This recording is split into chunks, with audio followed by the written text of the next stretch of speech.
Assalamualaikum warahmatullahi wabarakatuh. Saya Bahriana dengan NIM H02200003 dari kelas A Pendidikan Matematika 2020. Video ini dibuat untuk memenuhi tugas ujian tengah semester mata kuliah Sejarah Matematika yang diampu oleh Ibu Nur Safitri Amin, SPD MPD. Di sini saya akan menjelaskan mengenai tokoh-tokoh matematika dari zaman Mesir kuno hingga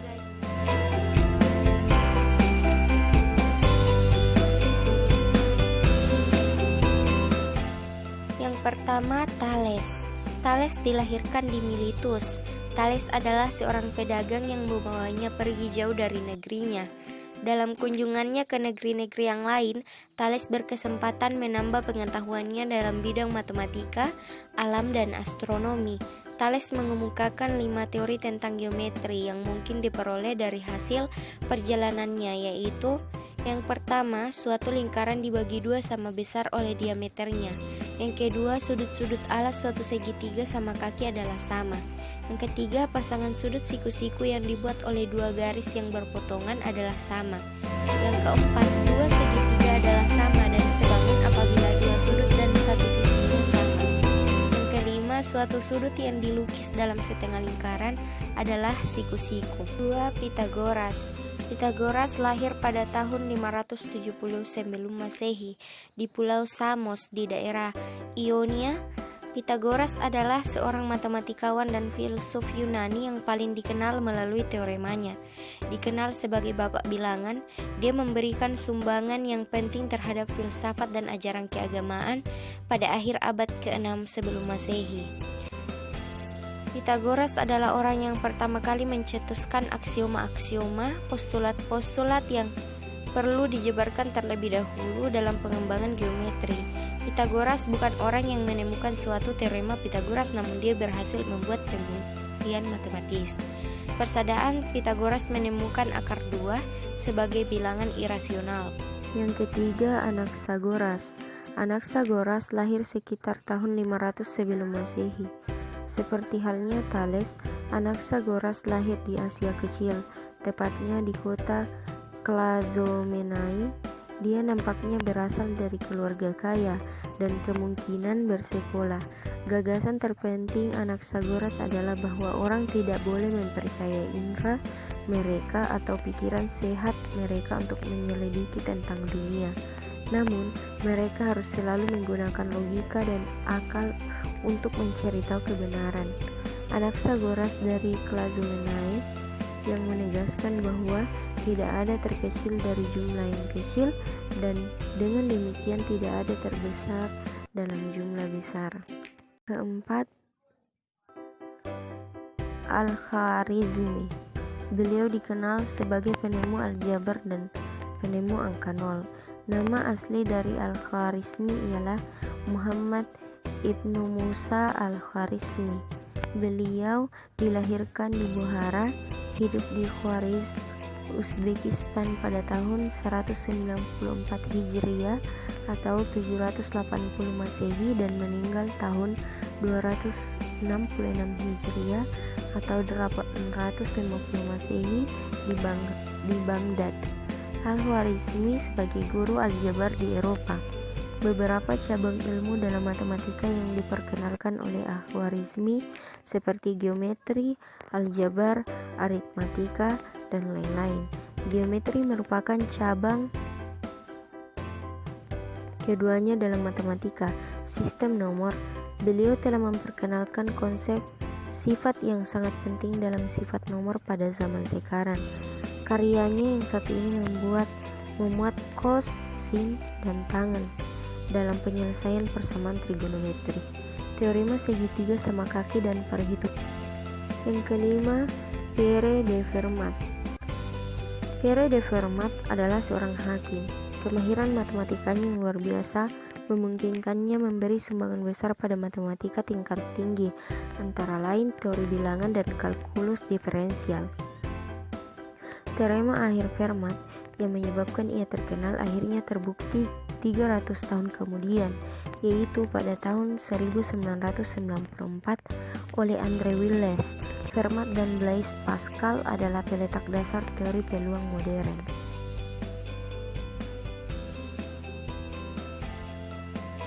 Yang keenam, Fibonacci atau yang dikenal sebagai Leonardo dari Pisa. Perkembangan matematika pada abad pertengahan di Eropa seiring dengan lahirnya Leonardo dari Pisa yang lebih dikenal dengan julukan Fibonacci, artinya anak Bonaccio. Bonaccio sendiri artinya anak bodoh, tapi dia bukan orang bodoh karena jabatannya adalah seorang konsul yang mewakili Pisa. Jabatan mengenalkan angka 0 dan menghitung pola-pola alam tidak lazim sekaligus memberi dasar pada pengenalan aljabar ke dunia barat adalah sumbangsi terbesar Fibonacci. Mampu menciptakan deret Fibonacci yang memberi jawaban atau alasan tentang pola alam seperti yang dijabarkan dalam nisbah emas. Adopsi angka 0 untuk penulisan dan melakukan perhitungan di Eropa.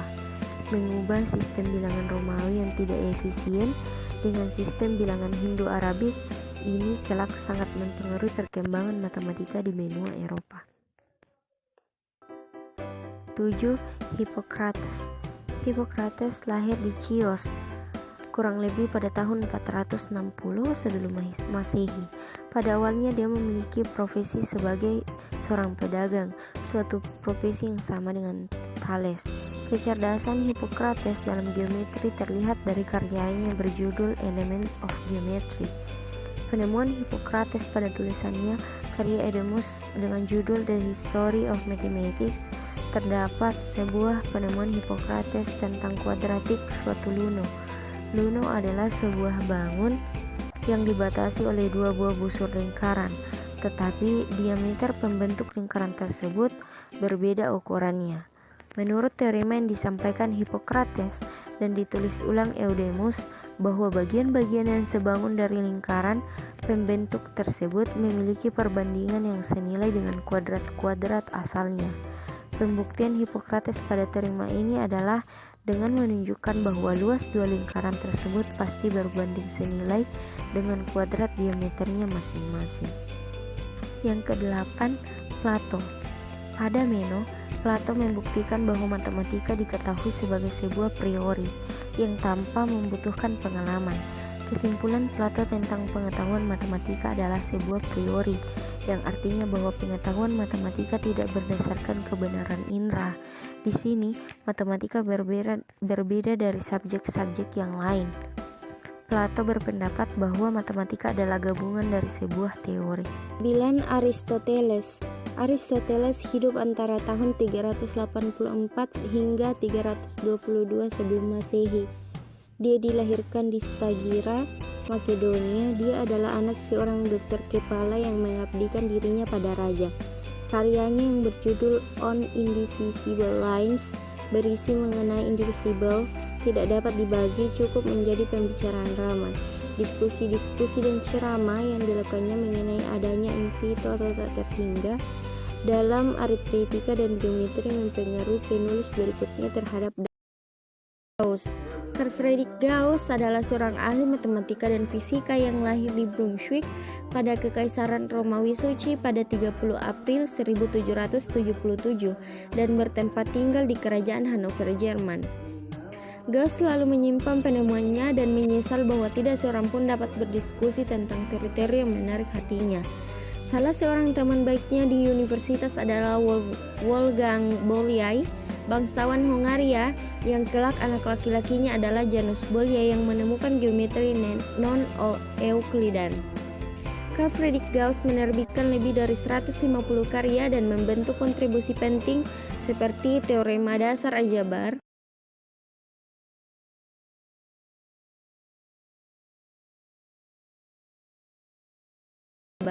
metode kuadrat terkecil, eliminasi Gauss-Jordan, dan kurva lonceng atau kurva error Gaussian.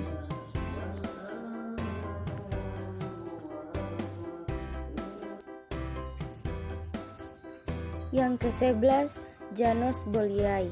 Janus Bolyai adalah seorang matematikawan Hongaria yang lahir pada tahun 1802. Bolyai menghabiskan sebagian besar hidupnya di daerah terpencil Kekaisaran Habsburg di belantara pegunungan Transilvania di Rumania modern. Jauh dari komunitas matematika arus utama di Jerman, Prancis, dan Inggris.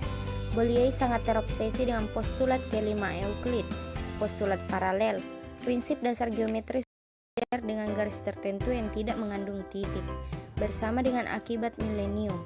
Pada dasarnya menyatakan bahwa hanya satu garis yang dapat ditarik melalui titik tertentu, sehingga wajarnya bahwa sudut-sudut dalam sebuah segitiga berjumlah 180 derajat atau dua sudut siku-siku.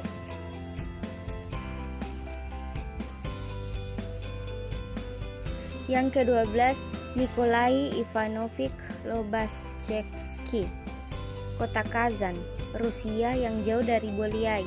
Nikolai Ivanovich Lobachevsky juga telah bekerja di sepanjang garis yang sangat mirip dengan Bolyai untuk mengembangkan geometri di mana postulat kelima Euclid tidak berlaku. Karyanya pada geometri hiperbolik pertama kali dilaporkan pada tahun 1826 dan diterbitkan pada tahun 1830. Meskipun tidak memiliki sirkulasi umum sampai beberapa waktu kemudian, inilah awal geometri non-Euklidan, sekarang disebut sebagai geometri Lobachevskian atau geometri Bolyai-Lobachevskian. 13. Bernard Riemann. Riemann adalah seorang matematikawan yang lahir pada 17 September 1826 di Jerman. Riemann menempuh pendidikan di Universitas Göttingen pada tahun 1854. Riemann mempresentasikan idenya tentang geometri untuk kualifikasi postdoktoral resmi di Göttingen. Gauss tua adalah seorang penguji dan sangat terkesan. Riemann berpendapat bahwa bahan dasar untuk geometri adalah ruang titik, sekarang disebut manifold, dan cara mengukur jarak di sepanjang kurva dalam ruang. Matematikawan asal Jerman ini memberikan kontribusi penting untuk analisis matematika dan geometri diferensial. Beberapa di antaranya membuka jalan bagi pengembangan relativitas umum. Yang ke-14, Hermann Günther Grassmann. Hermann Günther Grassmann adalah matematikawan yang lahir di Polandia pada 15 April 1809. Di Ausdeutsche Grassmann mengembangkan gagasan Gottfried Leibniz tentang aljabar di mana simbol yang mewakili entitas geometri seperti titik, garis, dan bidang dimanipulasi menurut aturan tertentu. Dalam keadaan yang sesuai, kalkulus ini terbukti jauh lebih kuat dari metode geometri koordinat sebelumnya. Grassmann memprakarsai representasi subruang dari ruang tertentu. Misalnya, garis dalam ruang 3 dimensi dengan koordinat. Ini mengarah ke pemetaan titik manifold aljabar. Selain itu, Grassmann juga memberikan versi pertama ruang vektor. Yang ke-15, Sir William Rowan Hamilton. Hamilton merupakan seorang matematikawan sekaligus astronom asal Irlandia yang lahir pada 3 atau 4 Agustus 1805. Hamilton berkontribusi pada pengembangan optik, dinamika, dan aljabar, khususnya aljabar quaternions, dan mengembangkan non-komunikatif algebra.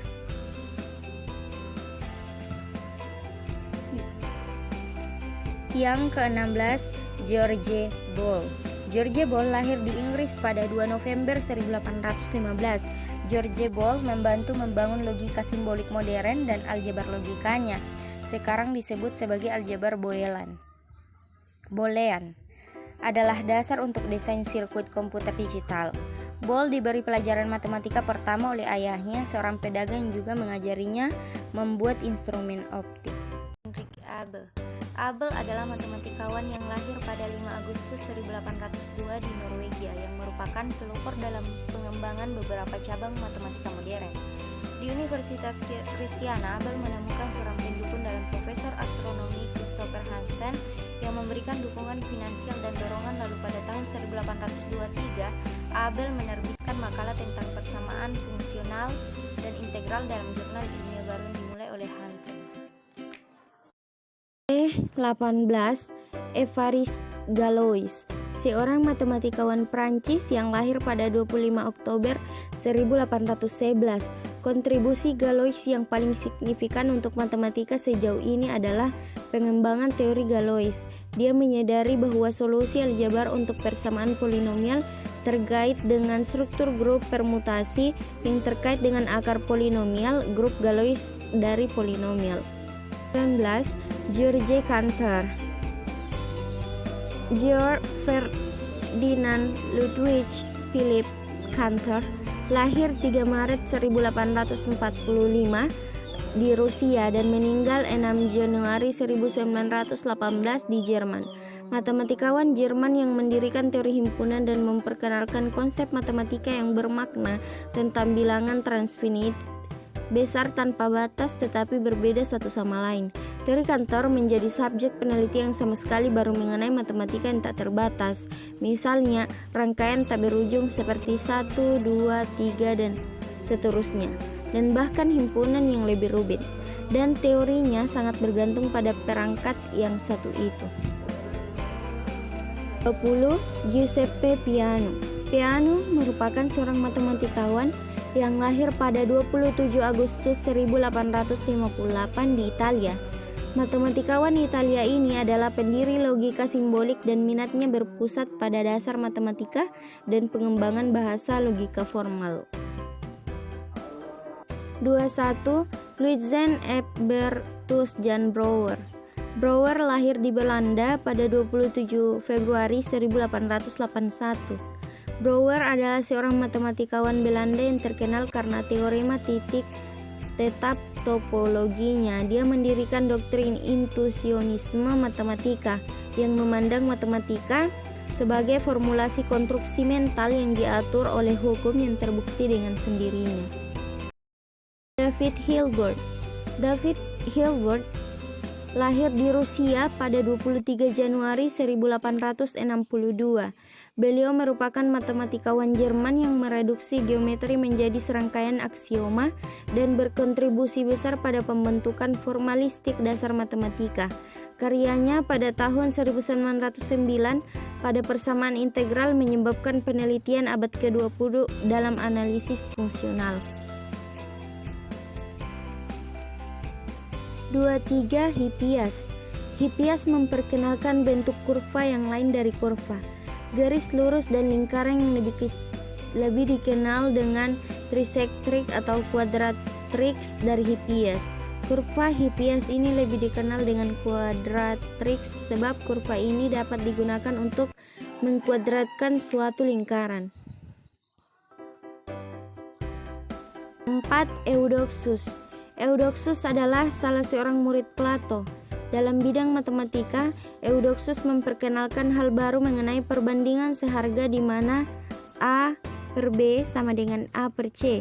Jika dan hanya jika diketahui bilangan M dan N, bilangan MA lebih kecil dari NB, maka MC lebih kecil dari ND, atau jika MA sama dengan NB, maka MC sama dengan ND, atau jika MA lebih besar dari NB. Di samping itu, mengenai perbandingan seharga, Eudoxus menemukan lagi suatu aksioma yang sering disebut aksioma kontinuitas. Aksioma ini menyatakan bahwa apabila diketahui dua besaran yang mempunyai suatu rasio, maka dapat dicari suatu penggali sehingga salah satunya lebih besar dari yang lain.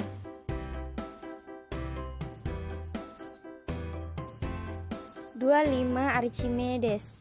Beliau menggunakan metode kelelahan untuk menghitung luas bawah busur parabola dengan penjumlahan barisan tak hingga dan memberikan hampiran yang cukup akurat terhadap phi. Beliau juga mengkaji spiral yang mengharumkan namanya, rumus-rumus volume benda putar, dan sistem rintisan untuk menyatakan bilangan yang sangat besar. 26. Zeno. Zeno mengemukakan beberapa paradoks yang sebagian besar berhubungan dengan gerak benda. Di antara paradoks Zeno yang paling terkenal adalah dikotomi, Asiles, dan panah.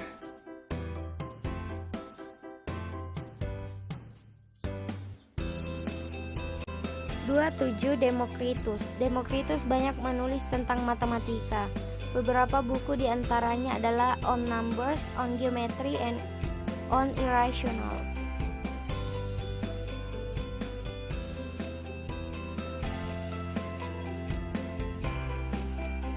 Ke-28, Architas. Architas adalah orang yang sangat perhatian dengan pendidikan dan kurikulum sekolah. Dia membagi matematika atas 4 cabang matematika, yakni aritmetika, geometri, musik, dan astronomi. Salah satu karya Architas yang menonjol adalah penyelesaian Delion problem dengan 3 dimensi yang melibatkan kerucut dan silinder, yang merupakan langkah pertama pada geometri analitik.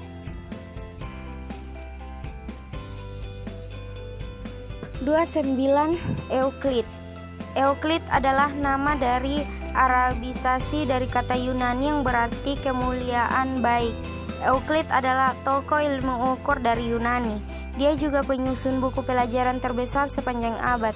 Euclid dikenal sebagai Euclid of Alexandria. Euclid adalah orang pertama di dunia yang mendirikan sekolah matematika di Alexandria. Salah satu karya Euclid yang terkenal adalah bukunya yang berjudul Stoicheia atau The Element, tentang geometri, yang jadi buku pelajaran yang dipakai di sekolah menengah di seluruh dunia selama 20 abad lebih. Komplikasi hasil-hasil karya matematikawan sebelumnya lewat buku Elements menunjukkan benang merah bahwa pengembangan matematika tidak lepas dari peran pemikir Yunani. Sumbangan Euclid terletak pada cara pengaturan dari bahan-bahan dan permasalahan serta formulasinya secara menyeluruh dalam perencanaan penyusunan buku.